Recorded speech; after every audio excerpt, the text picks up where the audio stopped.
Сәлеметсіңдер ме балалар, бүгін біз екінші сынып 57-ші сабақты өтеміз. Бүгінгі сабақта сандар жиынын құруды және жүктеуді үйренетін боламыз. Сондай-ақ 1-ден 8-ге дейінгі есептерді шығарып көрсетемін. Бірінші тапсырма сандардан құрылған жиындарды қарастыр деп тұр. К дегеніміз ол 5-тен кем бір таңбалы сан жиыны деп тұр.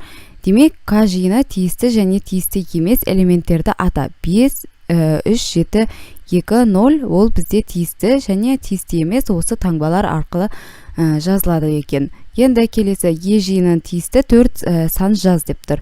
Демек, бізде тиісті 4 санды жазатын болсақ, 3, 2, 0 сандары бізде К жиынына тиісті. Енді келесі К жиыны бізде 5 К жиынына тиісті емес, келесі 7 К жиынына тиісті емес.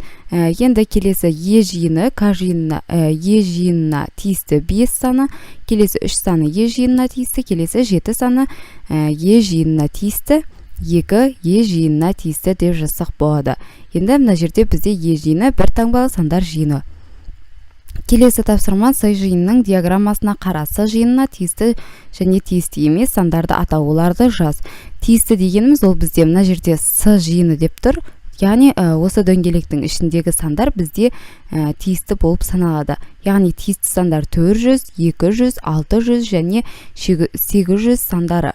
Оны біз тиісті таңбасымен белгілеп жазамыз. Келесі дөңгелектің сыртындағы сандар С жиынына тиісті емес сандар. Яғни 8, 1000, 45 және 90 сандары С жиынына тиісті емес. Келесі диаграммаларды салыстыр, не байқадың дейді. М жиында бізде онға бөлінетін сандар. Келесі К жиынның ішінде бізде 63-тен кем сандар жазылған екен мына жерде. Енді осылай салыстырсақ болады. Енді А жиыны 20, 40, Б жиыны 700, 900, С жиыны 1, 3, 5 және Д жиыны 25, 62, 47 деп әрқайсысын осылай бөліп жазсақ болады. Келесі М және К жиындарын қалай атауға болады? Осы екі жиынның элементтер жиындарға бөл деп жазған.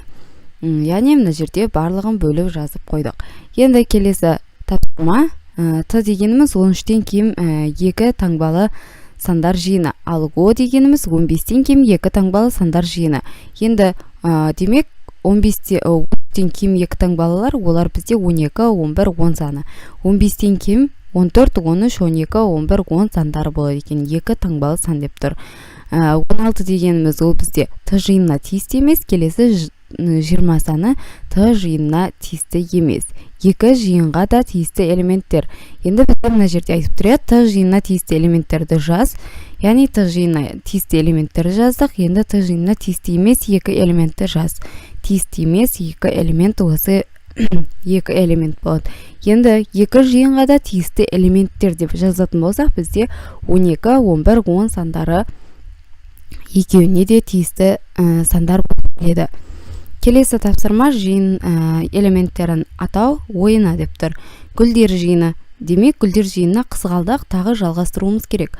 Олар бізде раушан, бәйшешек осы гүлдер жиынына кіреді. Келесі өзендер жиыны есіл, тобыл, ертіс, жайық. Құстар жиыны қарлығаш, қарға, торғай, бүркіт. Келесі таулар жиыны. Алатау, тағы бізде Ұлытау, Алтай, Тянь-Шань деген таулар жиыны болады. Келесі тапсырма теңдеулерді шеш. 35 қосу А тең 74. 74-тен 35-ті азайтамыз, 39-ға тең болады. Сонда А-ның мәні 39 болды. Енді бастапқы А-ның орнына қойып тексеріп көреміз. Сонда 74 тең 74-ге.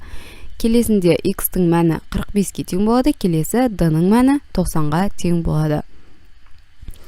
Келесі тапсырма А және Б жиындарын ата, осы екі жиынға тиісті және тиісті емес элементтерді жаз. Бірінші бізде А жиыны және Б жиыны көрсетілген, және мына жерде 2 жиын көрсетілген, оларға тиісті еместер бізде дөңгелектің сыртындағылар. Енді А жиынына тиістілер, ол А жиынның ішінде көрсетілген сандар, яғни 80, 45, 9 және 1 саны. Келесі Б жиынында бізде 7 саны рим цифрымен, келесі А, К, 1, 12 және Б сандары Б жиынына тиісті. Келесі осы екі жиынға тиісті емес элементтер, олар бізде сыртында тұрғандар, яғни Б, X, 10, С және 7 сандар болады.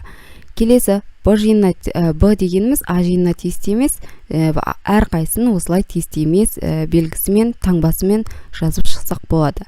Келесі ойлан тап, берілген сандардың арасынан қандай екі санды алып тастағанда қандай сандардың қосындысының мәні 14-ке тең болады. Яғни бізде 9 және 5 сандарын алып тастағанда 14-ке тең болады екен.